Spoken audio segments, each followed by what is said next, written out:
وبرکاتہ.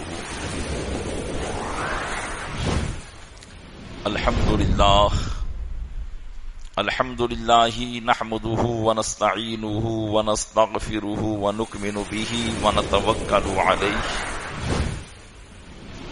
ونعوذ باللہ من شرور انفسنا ومن سیئات اعمالنا من يهده الله فلا مضل له ومن يضلله فلا هادي له ونشهد أن لا إله إلا الله وحده لا شريك له ونشهد أن سيدنا ومولانا محمدا عبده ورسوله.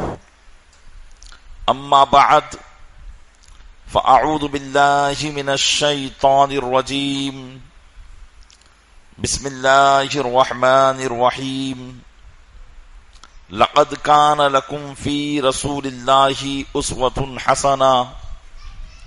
آمنت بالله صدق الله مولانا العظيم وبلغنا رسوله النبي الأمين المكين الكريم ونحن على ذلك لمن الشاهدين والشاكرين والحمد للہ رب العالمین.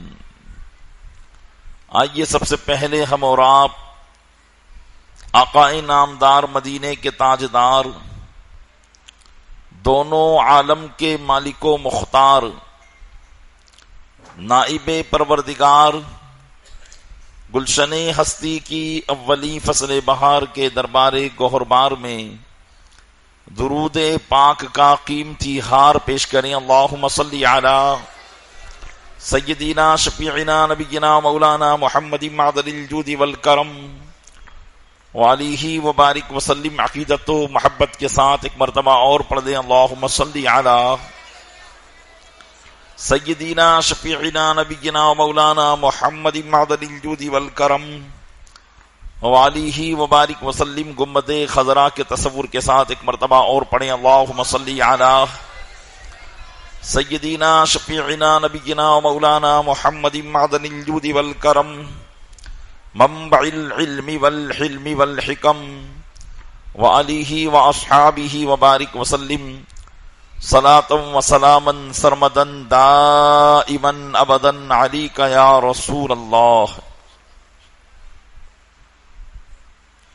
الحمدللہ ثم الحمدللہ. ہم اور آپ اپنے آقا و مولا جناب احمد مجتبی حضرت محمد مصطفیٰ ارواحنا فداہ علیہ التحیۃ والثناء صلی اللہ علیہ وسلم کی بارگاہ بیکس پناہ میں میلاد مصطفیٰ صلی اللہ علیہ وسلم کے موقع پر خراج عقیدت پیش کرنے کے لیے حاضر ہوئے ہیں. اللہ تبارک و تعالی اپنے محبوب صلی اللہ علیہ وسلم کے صدقے میں ہمارا یہاں جمع ہونا اپنی بارگاہ میں قبول فرمائے اور اس محفل میلاد کو ہمارے لیے ذریعہ نجات بنائے. آمین بجاہ النبی الامین صلی اللہ تعالی علیہ وآلہ واصحابہ التسلیم.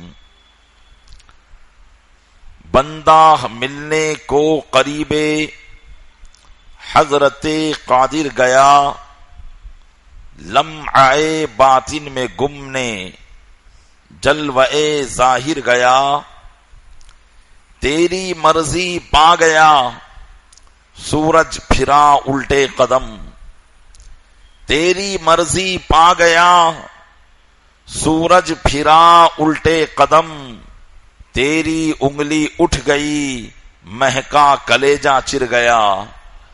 تیری انگلی اٹھ گئی مہکا کلیجہ چر گیا. اور تیری رحمت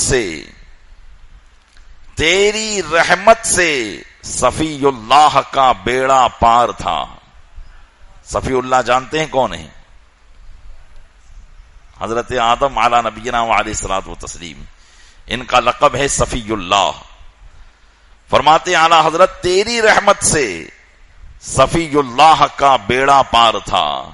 آقا علیہ الصلوۃ والسلام کے وسیلے سے جب حضرت آدم علیہ السلام نے اللہ کی بارگاہ میں دعا کی تو اللہ تبارک و تعالیٰ نے ان کی خطائے اجتہادی کو معاف فرما دیا تھا، ورنہ 300 سال سے رو رہے تھے اور اللہ کی بارگاہ میں گریہ وزاری کر رہے تھے، استغفار کر رہے تھے، لیکن جیسے ہی حضرت آدم نے محبوب دو عالم صلی اللہ علیہ وسلم کا نام لیا، اللہ تبارک و تعالیٰ نے ان کی خطا اجتہادی کو معاف فرما دیا۔ اسی کو کہا ہے تیری رحمت سے صفی اللہ کا بیڑا پار تھا اور تیرے صدقے سے نجی اللہ کا بجرا تر گیا۔ نجی اللہ کون ہے؟ حضرت نوح علیہ السلام، کہ ان کا بجرا یعنی بیڑا یعنی ناؤ، آقا علیہ السلام کے صدقے ہی میں وہ ناؤ 6 مہینے تک پانی پر گردش کرتی رہی۔ تیرے صدقے میں نجی اللہ کا بجرا تر گیا اور تیری آمد تھی کہ بیت اللہ مجرے کو جھکا۔ جب سرکار دو عالم صلی اللہ علیہ وسلم کی ولادت کا وقت تھا، اس وقت حضرت عبد المطلب رضی اللہ تعالیٰ عنہ جو ہمارے آقا صلی اللہ علیہ وسلم کے دادا جان ہیں، حضرت عبد المطلب اس وقت کعبے کا طواف کر رہے تھے، تو آپ نے ملاحظہ کیا کہ کعبے کی عمارت رسول اکرم صلی اللہ علیہ وسلم کا، چونکہ ابھی تو آپ پیدا نہیں ہوئے تھے اور یہ پیدائش کا وقت تھا، تو آپ نے اس کو مشاہدہ کیا کہ کعبہ حضرت عبداللہ کے گھر کی طرف جھکا ہوا ہے، حضرت عبداللہ کے گھر کی طرف جھکا ہوا ہے، اور کعبے کے بت تھر تھر کانپ کر زمین پر گر رہے ہیں۔ کعبے میں جو بت نصب تھے تھر تھر کانپ کر زمین پر گر رہے ہیں، تو اسی کو فرمایا تیری آمد تھی کہ بیت اللہ مجرے کو جھکا، سلام کو جھک گیا تھا، اور تیری ہیبت تھی کہ ہر بت تھر تھرا کر گر گیا، تیری ہیبت تھی کہ ہر بت تھر تھرا کر گر گیا۔ اور دیکھیے اہل سنت و جماعت کے نصیبے، ہم کس کے ہیں؟ ہم اللہ کے محبوب کے ہیں۔ اعلی حضرت فرماتے ہیں یا رسول اللہ ہم ہیں تیرے، یا اللہ کو اللہ کی بارگاہ میں عرض کر رہے ہیں کہ اے خدا ہم تیرے ہیں، ہم تیرے ہیں۔ کیوں؟ اس لیے کہ وہ تیرے ہیں، اس لیے کہ وہ تیرے ہیں اور ہم ان کے ہیں۔ فرماتے ہیں ہم ہیں ان کے، کن کے؟ رسول اللہ کے۔ ہمیں ان کے، وہ ہیں تیرے، تو ہوئے ہم تیرے۔ ہم ہیں ان کے، وہ ہے تیرے، تو ہوئے ہم تیرے۔ اس سے بڑھ کر تیری جانب اور وسیلہ کیا ہے؟ اس سے بڑھ کر تیری سمت اور وسیلہ کیا ہے؟ اسی کو دوسرے معنی میں یوں فرمایا مومن ان کا کیا ہوا؟ مومن ان کا کیا ہوا؟ اللہ اس کا ہو گیا۔ مومن ان کا کیا ہوا؟ اللہ اس کا ہو گیا۔ اور کافر ان سے کیا پھرا؟ کافر ان سے کیا پھرا؟ اللہ ہی سے پھر گیا۔ کافر ان سے کیا پھرا؟ اللہ ہی سے پھر گیا۔ وہ کہ اس در کا ہوا، جو اس در کا ہو جاتا ہے، وہ کہ اس در کا ہوا، خلق خدا اس کی ہوئی۔ وہ کہ اس در کا ہوا، خلق خدا اس کی ہوئی۔ وہ کہ اس در سے پھرا، اللہ اس سے پھر گیا۔ وہ کہ اس در سے پھرا، اللہ اس سے پھر گیا۔ اور میں تیرے ہاتھوں کے صدقے، کیسی کنکریاں تھی وہ۔ یا رسول اللہ آپ نے جب ہجرت کی رات کنکریاں پھینکی تو آپ کے گھر کے باہر جو کافر کھڑے تھے آپ ان کے درمیان سے نکل گئے، لیکن وہ آپ کو دیکھ نہ سکے۔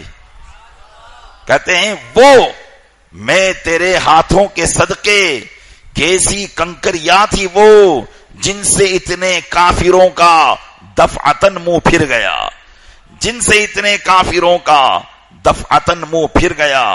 کیوں جناب ابو ہریرہ، کیوں جناب ابو ہریرہ، کیسا تھا وہ جام شیر، حضرت ابو ہریرہ رضی اللہ تعالیٰ عنہ ایک روایت بیان کرتے ہیں کہ ایک مرتبہ مجھے شدت کی بھوک لگی.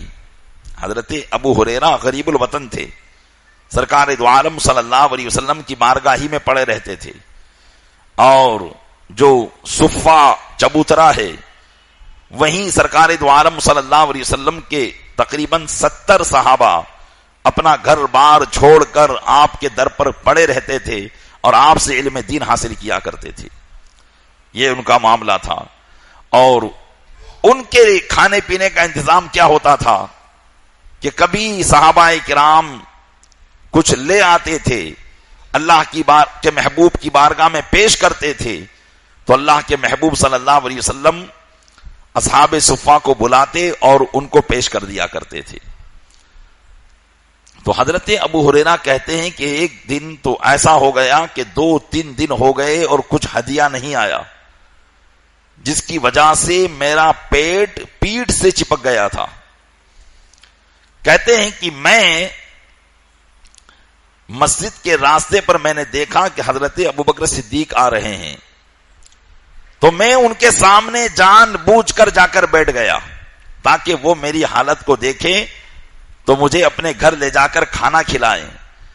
لیکن حضرت ابوبکر صدیق بھی آئے اور آ کر گزر گئے، انہوں نے میری طرف توجہ ہی نہیں کی.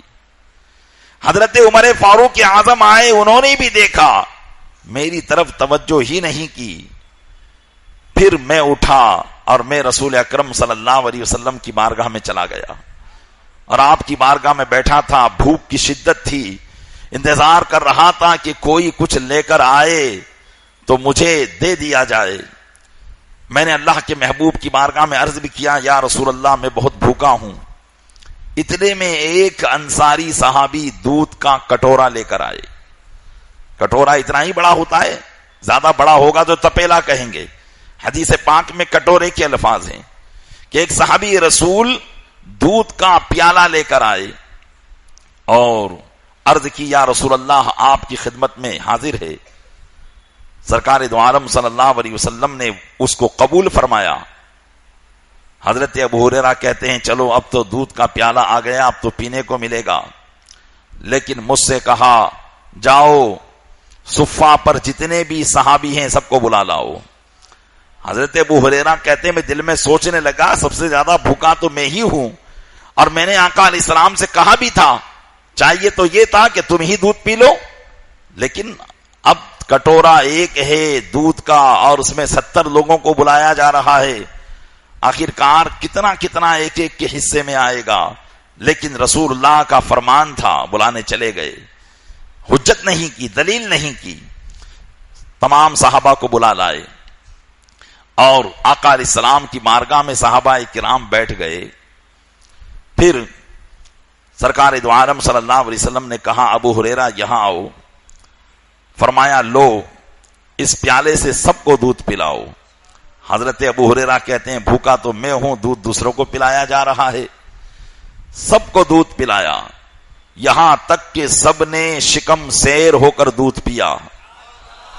میں نے کٹورے میں دیکھا کہ دودھ کم ہونے کا نام ہی نہیں لیتا، دودھ اتنا کا اتنا ہی ہے. 70 صاحبوں نے دودھ پی لیا. اور پھر اب رسول اللہ صلی اللہ علیہ وسلم نے فرمایا اشرب یا ابا ہریرہ، اے ابو ہریرہ اب تم پیو. کہتے ہیں میں نے کھینچ کر دودھ پیا اور کٹورا منہ سے ہٹا لیا.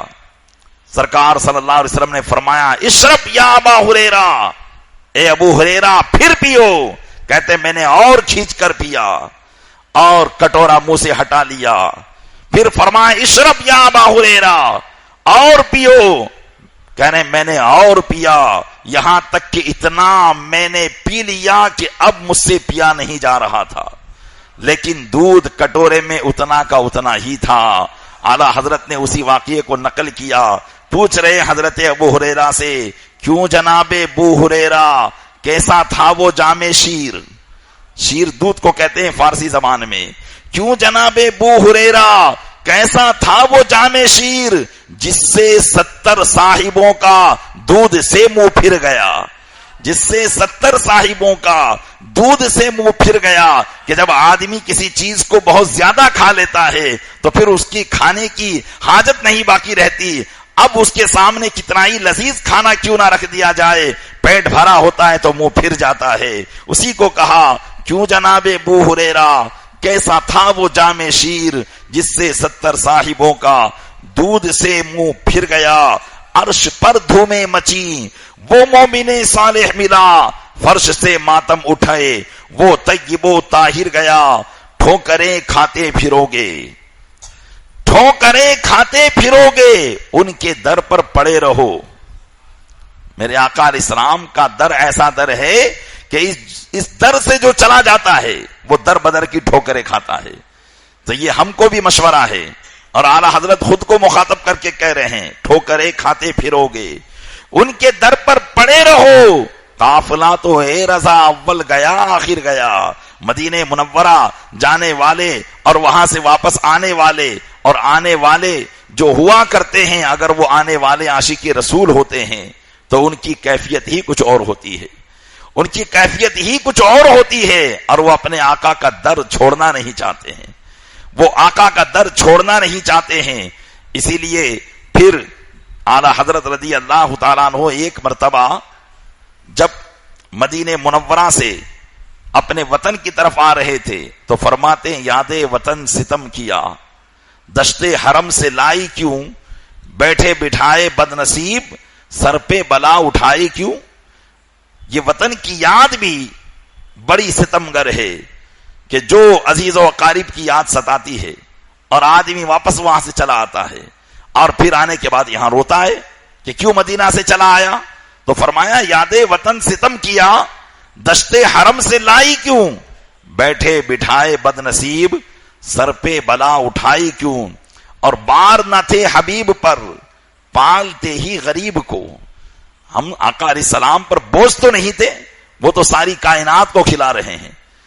اگر ہم وہاں برسوں بھی پڑے رہیں تو رسول اکرم صلی اللہ علیہ وسلم کے لیے کوئی بوجھ ہی نہیں ہے، اس لیے کہ وطن میں بھی ہیں تو ان کا کھا رہے ہیں اور مدینے میں بھی ہیں تو ان کا کھا رہے ہیں. رسول اکرم صلی اللہ علیہ وسلم کی ذات گرامی سے پیارے اسلامی بھائیوں، یقینی طور پر ایسی محبت پیدا کرنے کی کوشش کیجئے.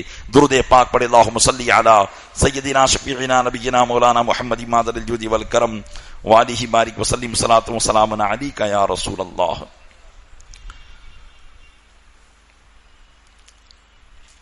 سرکار دو عالم صلی اللہ علیہ وسلم کے زندگی مبارکہ کے مختلف گوشہ جات آپ سماعت فرما رہے ہیں. چند باتیں آپ کی خدمت میں اور عرض کرنے کی کوشش کرتا ہوں. ابھی تک آپ نے سن 8 ہجری کے واقعات سماعت کیے، جس میں خصوصیت کے ساتھ فتح مکہ، جنگ حنین، حصار طائف اور جعرانہ سے ایک طواف رسول اکرم صلی اللہ علیہ وسلم نے عمرے کا کیا اور پھر اس کے بعد مدینہ منورہ تشریف لے آئے. اور سن 8 ہجری کا دور اختتام پذیر ہوا. اس کے بعد 9 ہجری کا دورہ شروع ہوا. سرکار دو عالم صلی اللہ علیہ وسلم جب مکہ فتح کر کے آ گئے اور مدینہ منورہ میں آپ نے قیام فرمایا تو یہ میں نے کل بھی بتایا تھا کہ عرب کے بہت سے قبیلے کے لوگ خود سے آقا علیہ السلام کی بارگاہ میں حاضر ہو کر ایمان قبول کرتے تھے. اور اکثر عرب کے علاقے میں لوگ مسلمان ہو چکے تھے، لیکن اب وہ لوگ مسلمان تو ہو چکے تھے لیکن اسلام کی تعلیم اور اسلام کے احکام ان تک پہنچانا یہ بھی ضروری تھا. اس لیے اللہ کے محبوب صلی اللہ علیہ وسلم نے بہت سے صحابہ کرام کو مدینہ منورہ چھوڑنے کے لیے کہا اور فرمایا کہ وہ وہاں جائیں اور دین اسلام کی تبلیغ کریں. بہت سے صحابہ دین اسلام کی تبلیغ کرنے کے لیے بھی گئے. اور اسی طریقے سے جن علاقوں میں اسلام نہیں پھیلا تھا، سن 9 ہجری کی ابتدا سے رسول اکرم صلی اللہ علیہ وسلم نے ان نئے صحابہ کو جو ابھی مسلمان ہوئے تھے ان کو بھی ان علاقوں میں بھیجا تاکہ وہاں جا کر وہ اسلام کی دعوت کو عام کریں۔ جنگ تبوک سے پہلے رسول اکرم صلی اللہ علیہ وسلم نے اپنے کئی صحابہ کو مختلف قبیلوں میں، مختلف علاقوں میں اور مختلف مقامات پر بھیجا۔ کبھی اگر وہاں کے لوگ کافر تھے تو اسلام کی دعوت کے لیے بھیجا، اور مسلمان ہو چکے تھے تو اسلامی تعلیمات کو عام کرنے کے لیے بھیجا۔ ایسے ہی ایک قبیلہ تھا، قبیلہ بنو خزاعہ، جس کی ایک شاخ تھی قبیلہ بنو کعب، یہ مسلمان ہو چکے تھے، اور یہ عرب کا ایک علاقہ تھا جس کا نام ذات الاشتات تھا، اور وہاں پانی کی ایک نہر تھی، یہ قبیلہ وہیں پر آباد تھا، اور اس قبیلے کے پاس بہترے مویشی جانور اور دنیاوی مال کی تعداد بہت زیادہ اور کثرت سے تھی، اور انہی کے پاس قبیلہ بنو تمیم بھی وہاں پر آباد تھا۔ اللہ کے محبوب صلی اللہ علیہ وسلم نے حضرت بشر بن سفیان کعبی رضی اللہ تعالیٰ عنہ کو قبیلہ بنو خزاعہ کی شاخ بنو کعب کے پاس بھیجا تاکہ وہ ان سے جا کر زکوٰۃ کی وصولیابی کرے۔ زکوٰۃ کا حکم تو پہلے ہی نازل ہو چکا تھا، اور اگر اسلامی حکومت ہوتی ہے تو پھر زکوٰۃ کا جو فنڈ ہوتا ہے وہ اسلامی حکومت کو جمع کروانا ہوتا ہے، بیت المال میں وہ زکوٰۃ جمع ہوتی ہے، اور پھر مستحقین زکوٰۃ تک اس مال کو پہنچایا جاتا ہے۔ لیکن اسلامی حکومت کون سی؟ یہ جو ہندوستان میں مغلیہ سلطنت گزری وہ اسلامی حکومت تو تھی، لیکن جس اسلامی حکومت کی بات میں کر رہا ہوں وہ یہاں مراد نہیں ہے، اس لیے کہ وہ اسلامی حکومت وہ ہوتی ہے کہ جو شریعت و سنت کے مطابق ہوتی ہے۔ آج بھی بہت سی جگہ پر مسلمان حکمراں ہیں، لیکن وہ اسلامی حکومت نہیں ہے۔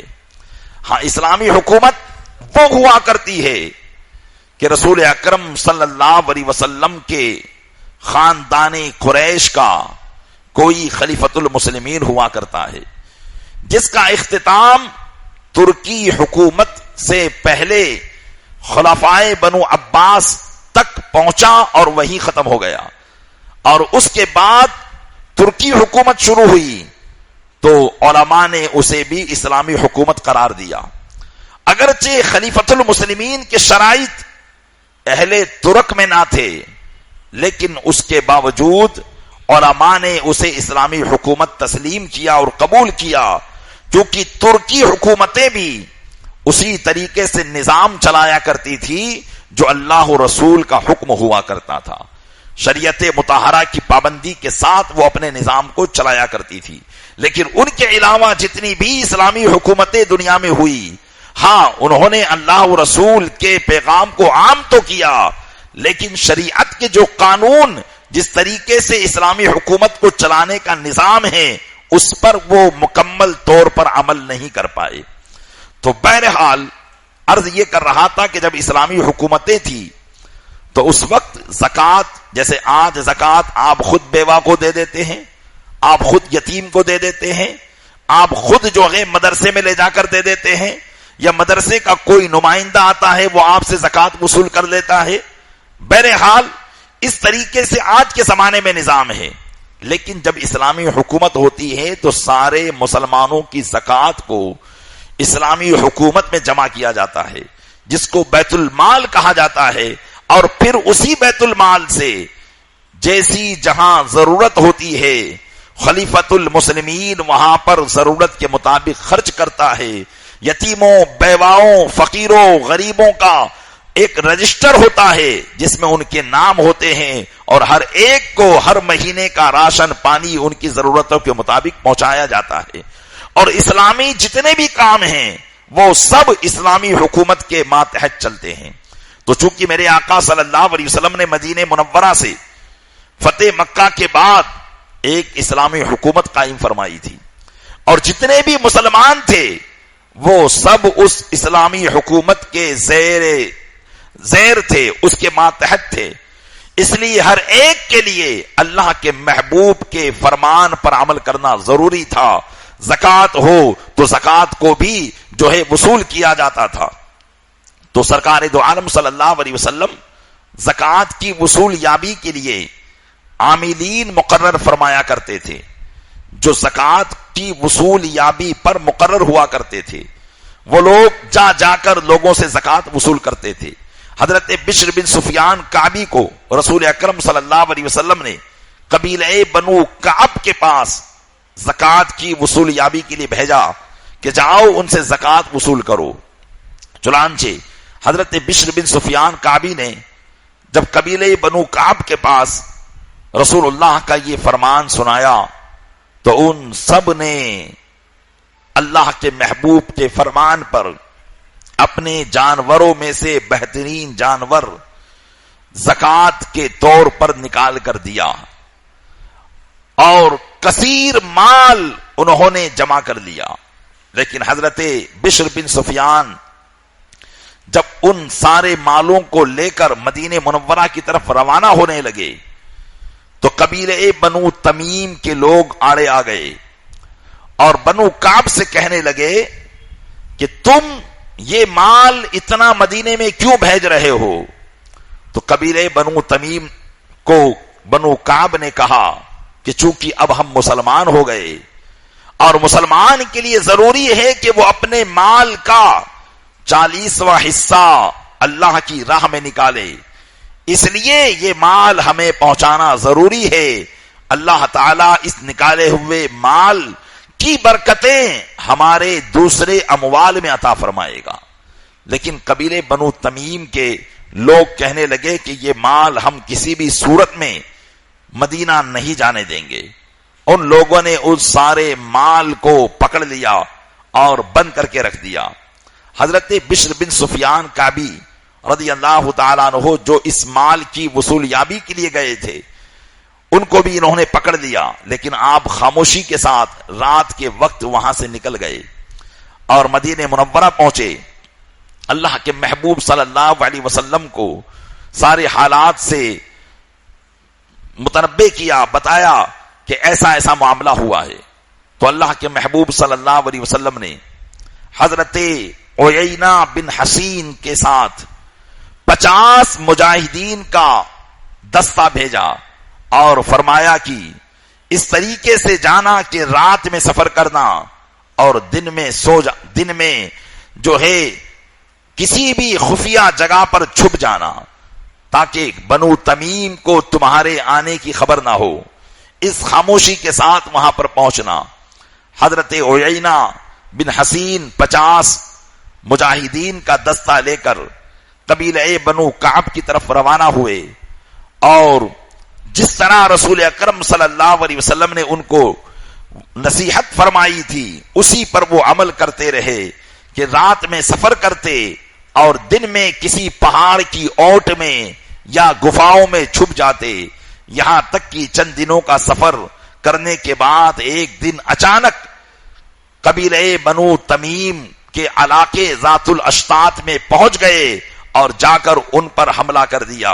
جب انہوں نے ناگہانی مسلمانوں کی آمد دیکھی تو اپنا مال اسباب چھوڑ کر کہیں بھاگ گئے، جن میں سے 21 مرد اور کچھ عورتیں اور 30 بچوں کو مسلمانوں نے گرفتار کیا اور ان کے سارے مال کو اپنے انڈر میں لیا اور جو زکوٰۃ کا مال انہوں نے روک رکھا تھا اس مال کو بھی اپنے ساتھ لے کر رسول اکرم صلی اللہ علیہ وسلم کی بارگاہ میں پہنچ گئے. سرکار دو عالم صلی اللہ علیہ وسلم نے جنگ حنین کے بعد سن 9 ہجری میں سب سے پہلے محرم الحرام کے مہینے کے اندر یہ سریہ جو ہے آپ نے بھیجا جو زکوٰۃ کی وصول یابی کے لیے تھا. چونکہ آپ سیرت سماعت کر رہے ہیں اس لیے آپ کے علم کے لیے ایک بات اور بتا دوں کہ رسول اکرم صلی اللہ علیہ وسلم کے ظاہری زمانے میں صحابہ کرام کو دین کی خدمت کے لیے بھیجا گیا. کچھ جماعت میں خود رسول اللہ بھی حاضر ہوتے تھے، تشریف فرما ہوتے تھے اور کچھ میں نہیں ہوتے تھے. تو سیرت کی کتابوں میں یہ اس کا کوڈ ورڈ ہے اور مؤرخین نے اس کا نام دیا ہے کہ جس سفر میں خود رسول اللہ صلی اللہ علیہ وسلم موجود ہوتے تھے اس سفر کو غزوہ کہا جاتا تھا. کیا کہا جاتا تھا؟ اس لیے کہتے ہیں غزوہ بدر. کیوں؟ اس لیے کہ خود رسول اللہ صلی اللہ علیہ وسلم موجود تھے. غزوہ حنین، غزوہ احد. تو اب آدمی دیکھ کر پہچان جائے گا کہ اگر کسی جنگ کے ساتھ یا کسی سفر کے ساتھ غزوے کا لفظ لگ گیا تو سیرت پڑھنے والا یہ سمجھ جائے گا کہ ہاں یہ وہ سفر ہے کہ جس میں رسول اللہ بھی صحابہ کرام کے ساتھ شامل تھے. اس کو کہتے ہیں غزوہ. لیکن جو سرکار دو عالم صلی اللہ علیہ وسلم جس سفر میں موجود نہ ہوتے اور صحابہ ہی میں سے کسی کو سپہ سالار بنا کر بھیج دیتے، تاریخ کی کتابوں میں، سیرت کی کتابوں میں اس جنگ کو یا اس قافلے کو سریہ کہا جاتا تھا. کیا کہا جاتا تھا؟ سریہ. تو سریہ یہ وہ سفر ہوا کرتا تھا جس میں صرف صحابہ کرام ہوتے تھے اور وہ دین کی خدمت کے لیے نکلتے تھے. اب چاہے لڑائی ہو یا نہ ہو، لیکن اس سفر کو جس میں رسول اکرم موجود نہ ہوتے اسے سریہ کہا جاتا تھا. درود پاک پڑھے اللہم صلی علی سیدنا شفیعنا نبینا مولانا محمد مادر الجود والکرم وآلہ بارک وسلم صلاۃ و سلام علیک یا رسول اللہ.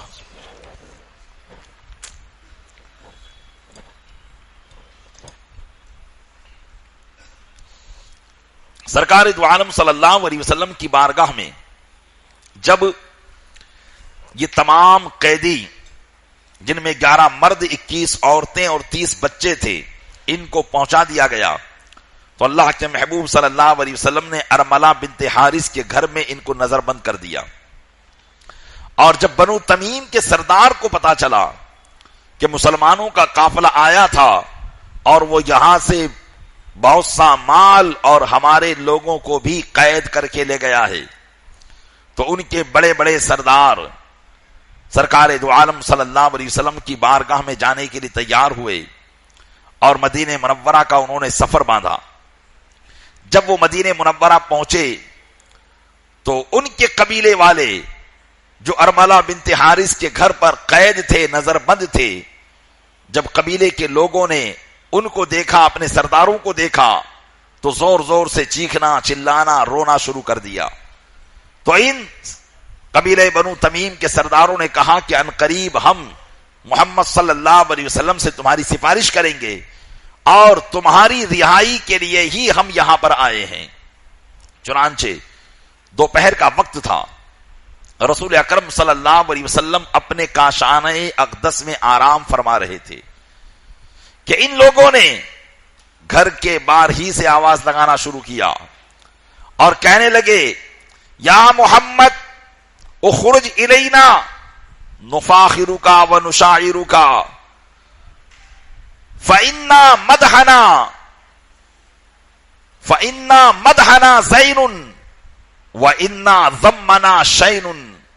کہنے لگے اے محمد صلی اللہ علیہ وسلم باہر تشریف لائیے، ہمارا مقرر تمہارے مقرر سے مناظرہ کرے گا اور ہمارا شاعر تمہارے شاعر سے مناظرہ کرے گا. بے شک ہم جس کی تعریف کرتے ہیں وہ مزین ہو جایا کرتا ہے اور ہم جس کی برائی کر دیں تو پھر لوگوں کے سامنے وہ رسوا ہو جایا کرتا ہے. اللہ کے محبوب صلی اللہ علیہ وسلم اپنے کاشانہ اقدس ہی میں موجود تھے، لیکن چونکہ یہ دیہاتی لوگ تھے، اللہ کے محبوب کو کس طریقے سے پکارا جائے انہیں اس بات کا علم نہیں تھا.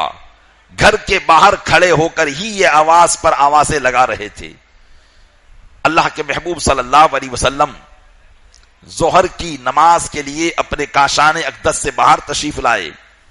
جماعت کا وقت ہو چکا تھا.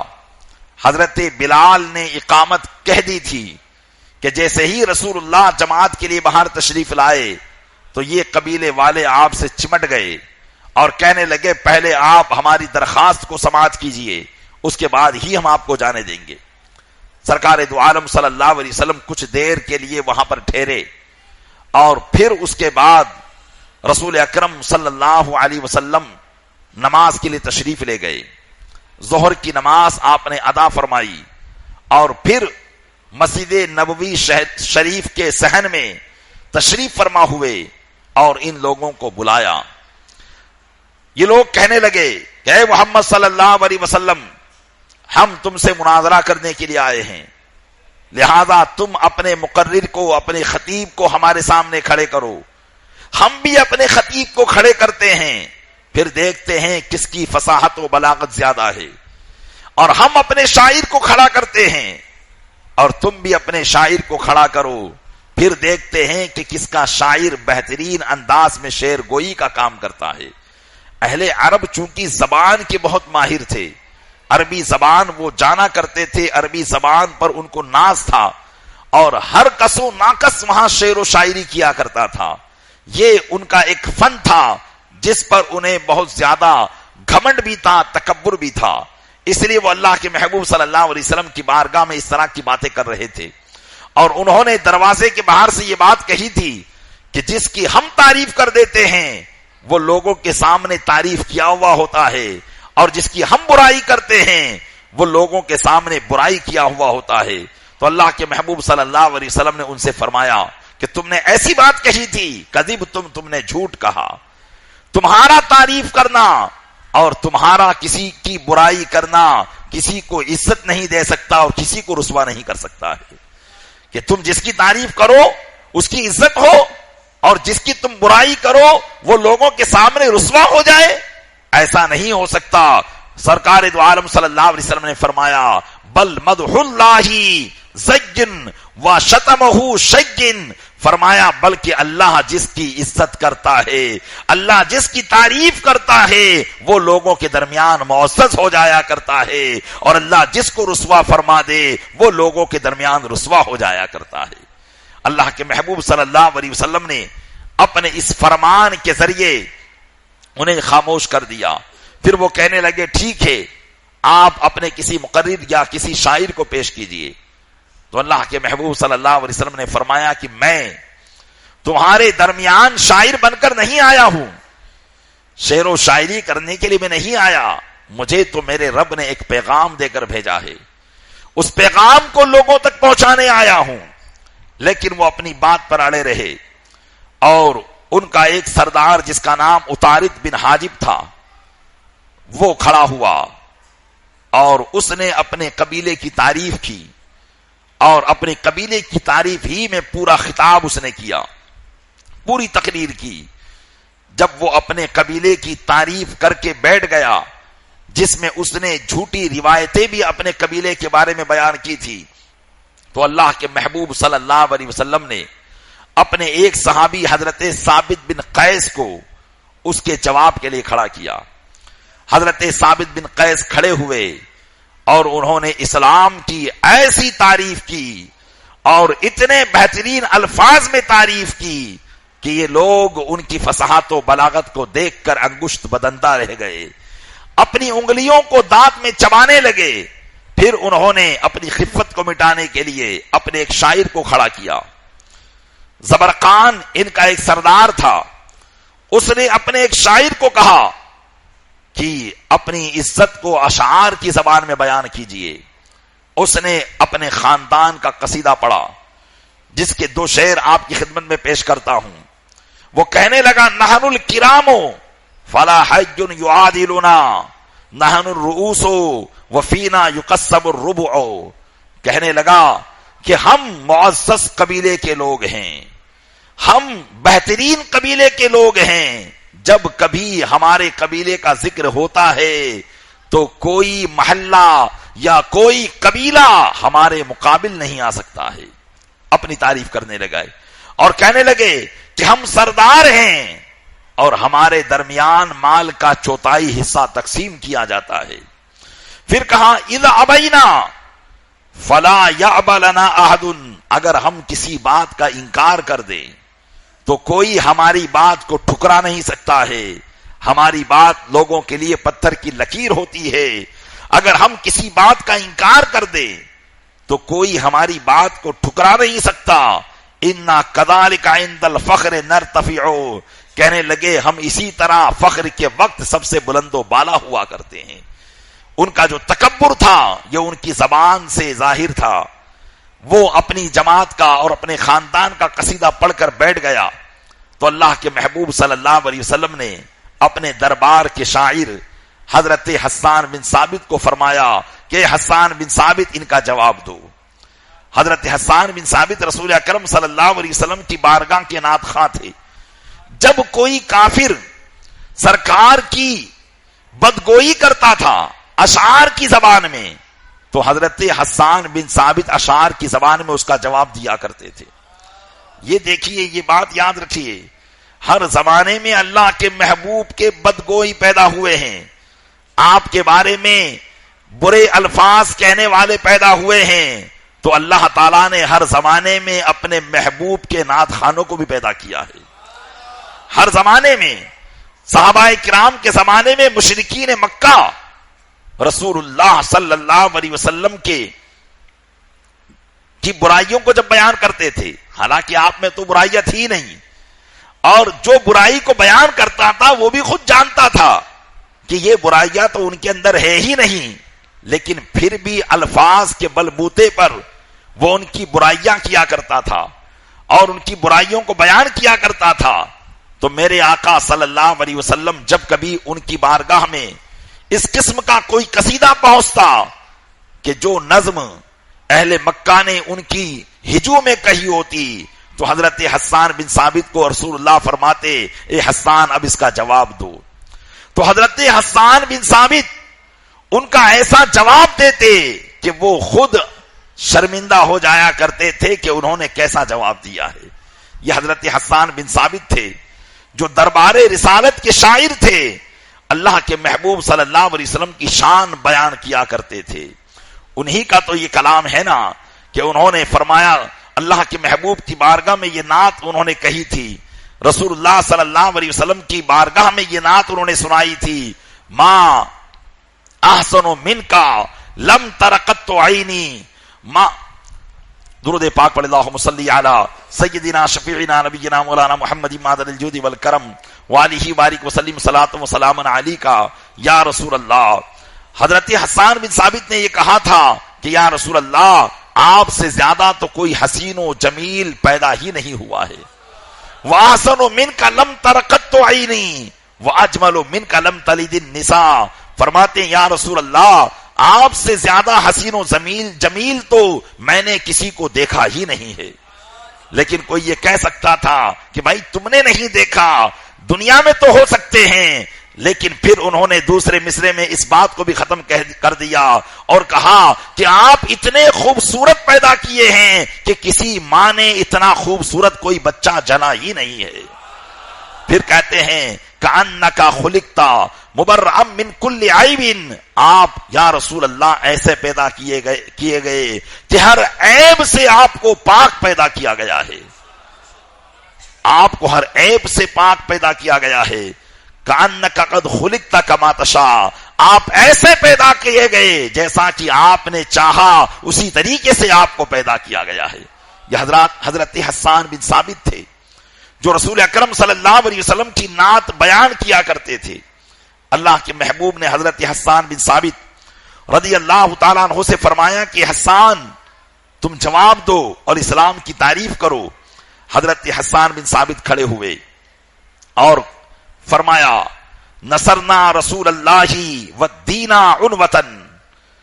ہم نے اللہ کے رسول کی اور دین کی بڑی محنت و مشقت کے ساتھ مدد کی ہے. علی رغم آتن من بعید و حاضر. کہنے لگے چاہے کوئی دور والا دشمن ہو یا قریب والا دشمن ہو، ہر ایک کی ناک کو ہم نے رگڑ دیا ہے. ہم نے ایسی مدد کی ہے اسلام کی اور اللہ کے رسول کی کہ ہم نے ان کے دشمنوں کی ناک کو خاک میں ملا دیا ہے. پھر کہا وَأَحْيَاؤُنَا مِنْ خَيْرِ مَنْ وَتِيَ الْحَسَاتَ. فرمایا کہ اور ہمارے جو زندہ لوگ ہیں، ہم میں جو ابھی زندہ ہیں، وہ ان سب سے بہتر ہیں جو زمین پر چلتے ہیں. وَأَمْوَاتُنَا مِنْ خَيْرِ أَهْلِ الْمَقَابِرِ. اور ہم میں جو انتقال کر چکے ہیں وہ تمام دفن کیے ہوئے لوگوں سے بہتر ہیں. حضرت حسان بن ثابت کی یہ فصاحت و بلاغت وہی سمجھ سکتا ہے جو عربی زبان جانتا ہو. کہنے لگے ان کا ایک سردار تھا جس کا نام تھا اقرا بن حابس. یہ عربی زبان پر بہت عبور رکھتا تھا اور عربی زبان کی ہر ایک قلع بازی کو سمجھتا تھا, فصاحت اور بلاغت کو جانتا تھا. جب اقرا بن حابس نے حضرت حسان بن ثابت جو شاعر دربار رسالت تھے, جب ان کی زبان سے یہ کلام سنا تو سب سے پہلے وہی ایمان لے کر آ گئے اور کلمہ پڑھ کر وہ مسلمان ہو گئے. بعد میں پھر سارے لوگ مسلمان ہوئے, قبیلے بنو تمیم پورا اسلام لے آیا. یہ اللہ کے محبوب صلی اللہ علیہ وسلم کے صحابہ کی شان تھی کہ ان کی نعت کو پڑھ کر وہ کافرین کو مسلمان کر لیا کرتے تھے. اسی لیے ہم نعت پڑھتے ہیں, اسی لیے ہم نعت پڑھتے ہیں. پیارے اسلامی بھائیوں, بہت سے غیر مسلموں کو ہم نے سنا, بہت سے غیر مسلموں کو ہم نے سنا آج بھی اس زمانے میں کہ وہ اللہ کے محبوب کی نعت سنتے ہیں اور کبھی نہ کبھی انہیں ایمان نصیب ہو جاتا ہے. ایک ہندو شاعر تھا جس کا نام پورنم تھا, جو سرکار دو عالم صلی اللہ علیہ وسلم کی بہت نعت لکھا کرتا تھا. ایسے ہی ایک ہندو شاعر تھا جس نے زندگی بھر رسول اللہ کی نعتیں لکھی تھی. جب اس کی موت کا وقت قریب آیا, چونکہ وہ ہندو مذہب کا ماننے والا تھا, مشرکین میں سے تھا اور دہلی کا رہنے والا تھا, جب اس کی موت کا وقت قریب آیا تو اس کی روح نکل ہی نہیں رہی تھی, نزا کے عالم میں تھا, لوگ پریشان تھے.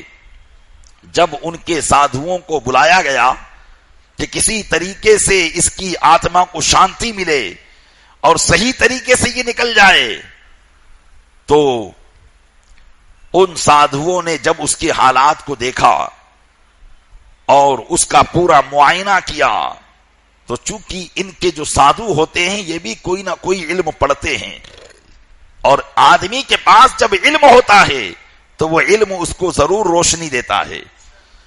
تو سادھوؤں نے کہا کہ ان کی روح اس وقت تک نہیں نکل سکتی جب تک کہ یہ انہونی نہ پڑھ لے. مشرکین انہونی, ہندوستان کے جو کافرین ہیں وہ انہونی کس کو کہتے ہیں؟ انہونی کہتے ہیں کلمہ طیبہ کو. کس کو کہتے ہیں؟ کلمہ طیبہ کو انہونی کہتے ہیں. تو ان سادھوؤں نے کہا کہ جب تک یہ انہونی نہیں پڑھے گا اس کا دم نہیں نکل سکتا. تو کہا پھر یہ پڑھ کیوں نہیں رہا ہے؟ کہا پڑھ اس لیے نہیں رہا ہے کہ اسے تم لوگوں کا خوف ہے کہ کہیں تم اس کے تعلق سے کچھ برے بھلے الفاظ نہ کہو. تو گھر والوں نے کہا کہ ہم کچھ نہیں کہیں گے, اس کو کہو کہ انہونی پڑھ لے. اس شاعر نے پڑھا لا الہ الا اللہ محمد الرسول اللہ, ادھر کلمہ طیبہ پڑھنا تھا اور ادھر اس کا دم نکل گیا. تو پتا چلا کہ سرکار کا جو نعت خواہ ہوتا ہے, آپ کی جو تعریف و توصیف بیان کر رہا ہوتا ہے, اگر کفر کی حالت میں بھی ہو تو نعت خوانی اسے ایمان عطا کر دیا کرتی ہے. اس لیے پیارے اسلامی بھائیوں, سرکار دو عالم صلی اللہ علیہ وسلم کی نعت واقعی ایسی نعت ہے کہ اگر حقیقی معنوں میں کوئی سنتا ہے تو کافر ہے تو وہ مسلمان ہو جاتا ہے, اور اگر کوئی گناہ گار ہے اور اس کا دل مردہ ہو چکا ہے تو آقا علیہ السلام کی جب وہ نعت سنتا ہے تو اس کا دل زندہ ہو جایا کرتا ہے. درود پاک پڑھ اللہم صلی علی سیدنا شفیعنا نبینا مولانا محمد ماد الجود والکرم علیہ بارک وسلم صلاۃ و سلام علیک یا رسول اللہ. اب چونکہ یہ مسلمان ہو چکے تھے اور انہوں نے اللہ کے محبوب صلی اللہ علیہ وسلم کی شان میں ایک گستاخی اسلام سے پہلے کی تھی, اور وہ یہ تھی کہ دروازے کے باہر سے اللہ کے محبوب کو پکارا تھا. آپ نے سنا کہ وہ دروازے کے باہر ہی سے آواز لگا رہے تھے. اللہ تبارک و تعالیٰ کو اپنے محبوب کے کاشان اقدس پر آنے والوں کا یہ رویہ پسند نہ آیا, چونکہ میرے آقا صلی اللہ علیہ وسلم اللہ کی طرف سے ایک بادشاہ ہے اور انہیں کائنات کا بادشاہ بنا کر بھیجا گیا ہے. اللہ اپنے محبوب کے دربار کے آداب خود مقرر فرماتا ہے. جس طرح بادشاہ کے دربار کے آداب بادشاہ کے جو وزراء ہوتے ہیں وہ بیان کیا کرتے ہیں, لیکن اللہ اپنے محبوب دو عالم صلی اللہ علیہ وسلم اللہ کی بارگاہ سے بادشاہ بنائے گئے تو ان کی بارگاہ کے آداب کوئی اور نہیں بیان کرتا بلکہ خود خداوند قدوس بیان کیا کرتا ہے۔ اللہ تبارک و تعالیٰ نے آیت کریمہ نازل فرمائی اور ارشاد فرمایا، درود پاک پڑھے، اللہم صلی علی سیدنا شفیعنا نبینا مولانا محمد مادر الجود والکرم وآلہ وبارک وسلم صلاۃ و سلام علیک یا رسول اللہ۔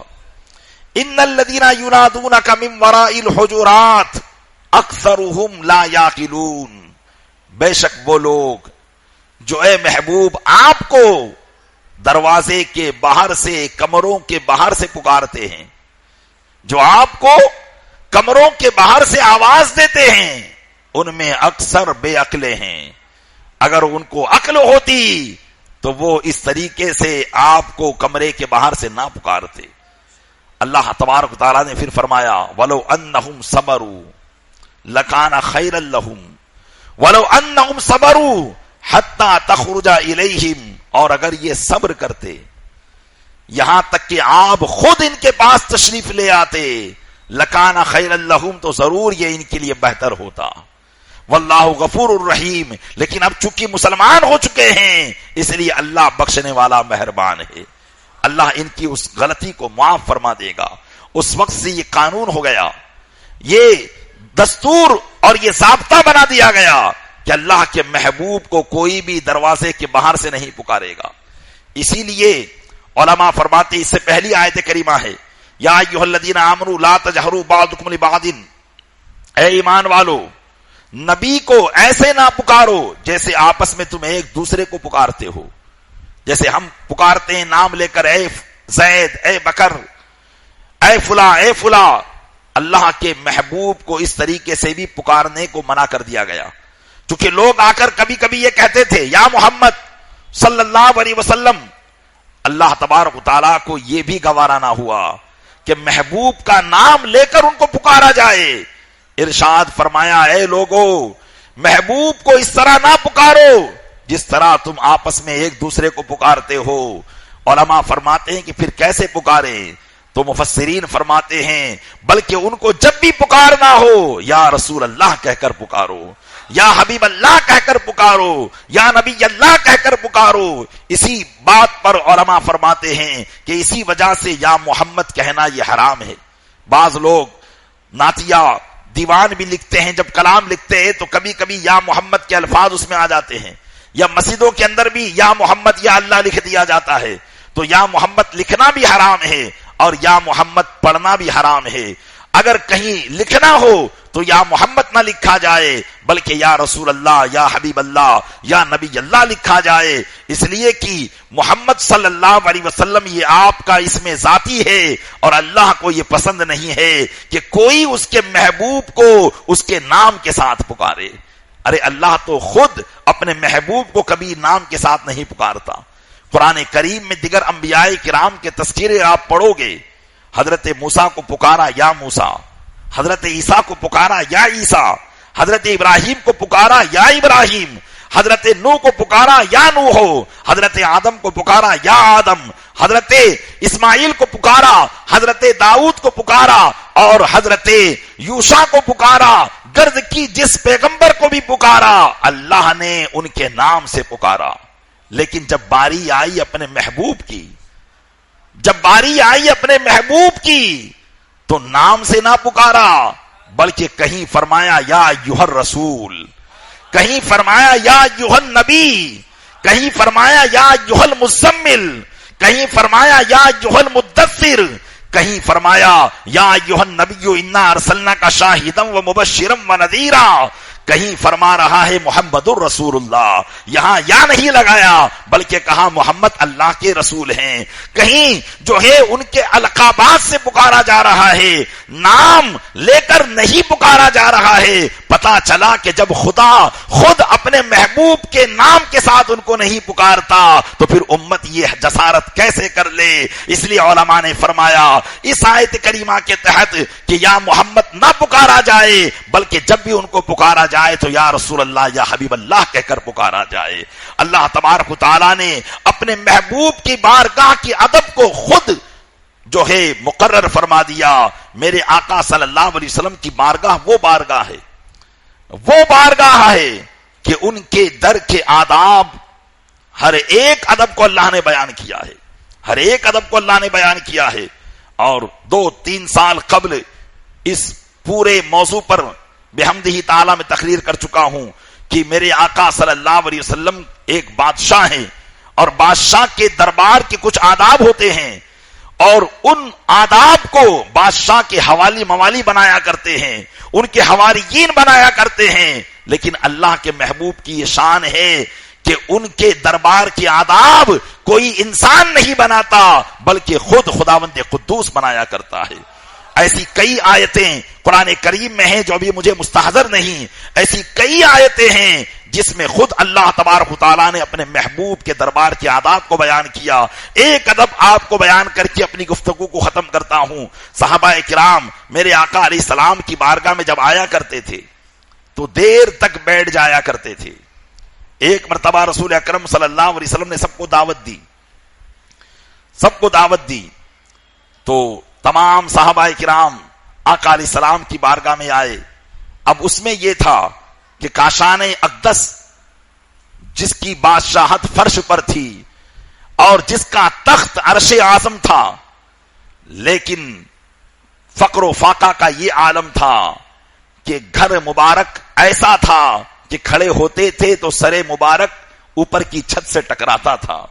یہ میرے آقا صلی اللہ علیہ وسلم کا فخر تھا، یہ کوئی مجبوری اور محتاجی نہیں تھی، بلکہ خود فرماتے تھے الفقر فخری، فقر میرا فخر ہے۔ تو گھر میں اتنی جگہ تو نہ تھی کہ سینکڑوں آدمیوں کو ایک ساتھ مدعو کیا جا سکے، اس لیے صحابہ کرام علیہم الرضوان کو یہ فرما دیا تھا کہ تھوڑے تھوڑے لوگ آئیں اور کھائیں اور چلے جائیں۔ تو صحابہ کرام اب سخی کے گھر دعوت ہو، اللہ کے محبوب کے گھر دعوت ہو، کیا کوئی اس دعوت کو چوک کر سکتا ہے؟ اللہ کے محبوب کے گھر دعوت ہو، اور ہم تو الحمدللہ دنیا اور آخرت میں ان کے مہمان ہیں، دنیا میں بھی ان کی نعمت کو کھا رہے ہیں اور آخرت میں بھی ان کی نعمت کو کھائیں گے انشاءاللہ۔ جنت یہ میرے آقا صلی اللہ علیہ وسلم کی میزبانی کا گھر ہے، اور خود سرکار دو عالم صلی اللہ علیہ وسلم اس ضیافت سے اپنے امت کو نوازیں گے۔ تو صحابہ کرام کو جب دعوت ملی تو کھانا پکنے سے پہلے ہی وہ پہنچ گئے، کھانا پکنے سے پہلے ہی وہ پہنچ گئے، اور رسول اکرم صلی اللہ تعالی علیہ وسلم کی بارگاہ میں وہ تشریف فرما ہوئے۔ تو یکے بعد دیگرے لوگ آتے رہے، کھاتے رہے، اور کھانے کے بعد جب آخری جماعت آئی تو عموماً ایسا ہوتا ہے کہ جب آخری لوگ بستے ہیں تو پھر وہ دیر تک بیٹھ کر جاتے ہیں، گھر والے بھی کبھی کبھی پریشان ہو جاتے ہیں، لیکن کہہ نہیں سکتے کہ مہمان ہیں، تو اس لیے اسلام میں یہ حکم ہے ہم کو کہ جب کسی کے گھر پر جائیں تو زیادہ دیر تک نہ بیٹھیں، اتنی دیر تک نہ بیٹھے کہ گھر والے خود پریشان ہونے لگے کہ ان کو اور بھی کام ہوں گے۔ اسی طرح علماء کی بارگاہ میں بھی لوگ جاتے ہیں تو بیٹھے رہتے ہیں۔ تو ایسا ہی معاملہ یہ ہوا کہ جو آخری جماعت کھانے کے لیے آئی وہ باتوں میں مشغول ہو گئی۔ اب صحابہ کرام کی باتیں تو گپ شپ نہیں ہوگی، ہے نا، وہ تو ہمیشہ شرعی مسائل پر ہی گفتگو کیا کرتے تھے۔ بہرحال وہ دیر ہو گئی اور کافی دیر تک بیٹھے رہے۔ اللہ کے محبوب صلی اللہ علیہ وسلم نے کچھ نہ فرمایا، طبیعت کو ناگوار ضرور گزرا لیکن کچھ نہ کہا۔ آخر کار صحابہ کرام چلے گئے۔ اللہ تبارک و تعالیٰ نے دوسرے ہی دن اپنے محبوب کے گھر میں آنے، بیٹھنے اور جانے کا حکم فرما دیا، اس کا ادب نازل فرما دیا کہ اے میرے محبوب کے صحابہ، ان کی بارگاہ میں آؤ گے لیکن یاد رکھنا تم کو کیسے رہنا ہے۔ قرآن مجید کا 22واں پارہ ہے، اللہ تبارک و تعالی ارشاد فرماتا ہے یا ایھا الذین آمنوا لا تدخلوا بیوت النبی الا ان یؤذن لکم الی طعام غیر ناظرین اناہ ولکن اذا دعیتم۔ اے ایمان والو، بغیر اجازت کے نبی کے گھر میں داخل مت ہو. اے ایمان والو، بغیر اجازت کے نبی کے گھر میں داخل نہ ہو کھانے کے لیے. غیر ناظرین اناہ، اور پہلے سے جا کر کھانے کا انتظار نہ کرو، کیونکہ بعض صحابہ پہلے سے آ گئے تھے اور کھانا ابھی پکا نہیں تھا. فرمایا پہلے سے جا کر کھانے کا انتظار نہ کرو. ہاں اگر جاؤ تو کب جاؤ؟ ولیکن اذا دعیتم، جبکہ تم کو دعوت دی گئی ہو، جبکہ تم کو دعوت دی گئی ہو. اور پھر فرمایا فادخلوا، جب تمہیں دعوت دی گئی تو جاؤ. فاذا طعمتم، پھر جب تم کھا چکو، فانتشروا، تو چلے جاؤ. فانتشروا، چلے جاؤ. ولا مستأنسین لحدیث، باتوں میں مشغول نہ ہو جاؤ، باتوں میں مشغول نہ ہو جاؤ. ان ذالکم کانا یؤذی النبی فیستحیی منکم، بے شک یہ باتیں نبی کو تکلیف پہنچاتی ہے. کیونکہ میرے آقا علیہ السلام گھر چھوٹا تھا اور لوگ اتنی دیر تک بیٹھے رہے، رات زیادہ ہو گئی تو تکلیف تو ہوگی. فرمایا ان ذالکم یؤذی النبی، بے شک یہ بات نبی کو تکلیف پہنچاتی ہے. فیستحیی منکم، لیکن میرا محبوب اتنی شرم و حیا والا ہے کہ وہ تم سے حیا فرماتا ہے. وہ تم کو یہ نہیں کہتا کہ اٹھ کر چلے جاؤ. فیستحیی منکم، وہ تم سے حیا فرماتا ہے. لیکن اللہ فرمایا واللہ لا یستحیی من الحق، اللہ حق بیان کرنے سے حیا نہیں فرماتا ہے. اللہ نے بیان فرما دیا. علماء کہتے ہیں قربان جائیں اے لوگوں اپنے نبی کی عظمت پر، کہ اگر کوئی بادشاہ ہو تو اس کے گھر کا ادب کیا ہوگا یہ اس کے وزراء بیان کیا کرتے ہیں. کب آنے کا وقت ہے، کب جانے کا وقت ہے، کب کھانے کا وقت ہے، اور کب دعوت دی جائے گی کب نہیں دی جائے گی. قربان جائیں اپنے آقا کی عظمت پر کہ ان باتوں کو بھی اگر کوئی بیان کر رہا ہے تو خداوند قدوس بیان کر رہا ہے. یہ میرے آقا صلی اللہ علیہ وسلم کا مقام و مرتبہ ہے. یہ میرے آقا صلی اللہ علیہ وسلم کی عظمت ہے کہ ان کے دربار کا کوئی ادب بیان کرتا ہے تو رب تعالیٰ بیان کرتا ہے. پیارے اسلامی بھائیوں غور تو کریں، بات تو گھر کی تھی، مہمان کی تھی، مہمان آئے تھے اور مہمان سے آدمی عموماً خوش ہی ہوا کرتا ہے. لیکن اللہ کی بارگاہ میں اس کے محبوب کا مقام تو دیکھو کہ اس کے محبوب کو اگر ذرہ برابر ایسی تکلیف بھی ہو رہی ہے تو یہ اللہ کو ناگوار نہیں ہے. محبوب نہیں فرماتے لیکن اللہ کو ناگوار ہے کہ محبوب کو تکلیف پہنچے، وہ حیا کی وجہ سے کسی سے کہہ نہ سکے اور وہ اپنی تکلیف کو دبائے رہیں. اللہ اس بات کو بیان کر دیتا ہے اور بتا دیتا ہے کہ محبوب کی جب اتنی سی تکلیف تھی رب عز و جل کو گوارا نہیں تو وہ گستاخ جو اپنی کتابوں میں میرے آقا صلی اللہ علیہ وسلم کی گستاخیاں لکھ گئے اور پھر اس پر تعویلیں کر رہے ہیں کہ اس کا مطلب یہ ہوتا ہے، اس کا مطلب یہ ہوتا ہے، وہ تعویلیں کیا ان کی رب کی بارگاہ میں کام آ سکتی ہے؟ حقیقت میں کام نہیں آ سکتی، بلکہ ایسی تعویلیں ان کے منہ پر مار دی جائے گی. وہ چاہے دنیا میں کتنی ہی نمازیں پڑھے، یہ ساری نمازیں ان کے منہ پر ماری جائے گی اور حقیقت میں ان کا ٹھکانہ جہنم ہوگا.